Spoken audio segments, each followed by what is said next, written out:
Chilakaluripet Telugu Desam party కార్యాలయంలో ఉమ్మడి గుంటూరు జిల్లా, ఉమ్మడి కృష్ణా జిల్లా ఎమ్మెల్సీ అభ్యర్థి ఆలపాటి రాజాని భారీ విజయంతో గెలిపించాలని చిలకలూరుపేట నియోజకవర్గ తెలుగుదేశం, జనసేన, బీజేపీ పార్టీ విస్తృత సమావేశంలో సూచనలు, సలహాలు తెలియజేశారు. పరిశీలకులు Dinesh Reddy, Telugu party, Janasena, BJP party నాయకులు, కార్యకర్తలు, మహిళలు పాల్గొన్నారు.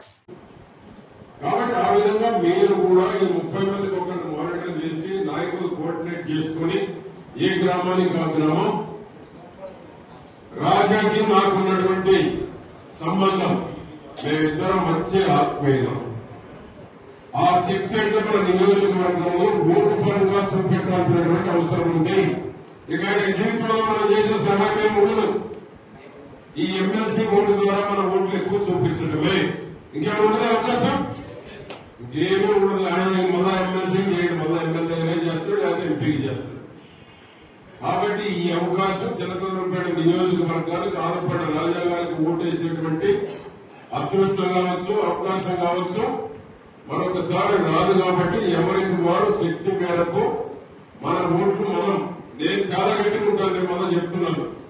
ఎక్కడ ఎవరికి ఏం జరిగినా నాదే బాధ్యత, మీకు ఎవరికి భయపడాల్సిన అవసరం లేదు.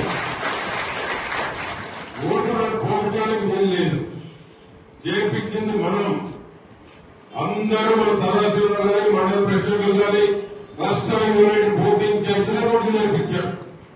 సాధికార సాధనలు కానీ చేర్పించినవి మొత్తం మన ఓట్లే. కాబట్టి మన ఓట్లు మనం వేయించుకునేటువంటి ముందు రోజు శివరాత్రి ఉంది, మనకు అత్యంత ముఖ్యమైనటువంటి పండుగ.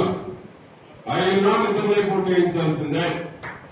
ఎక్కడ ఓటు వేయలేదు అంటే ఆ ఊళ్ళో నాయకుడు బాధ్యత, ఆ బూత్ కన్వీనర్ బాధ్యత. ఎవరు ఓటు వేయలేదని లిస్టు కూడా తెప్పించుకుంటారు. ఎవరు ఓటు వేయకపోయినా ఆ గ్రామ నాయకులు, ఆ వార్డు నాయకులు, ఆ బూత్ కన్వీనర్ బాధ్యులు.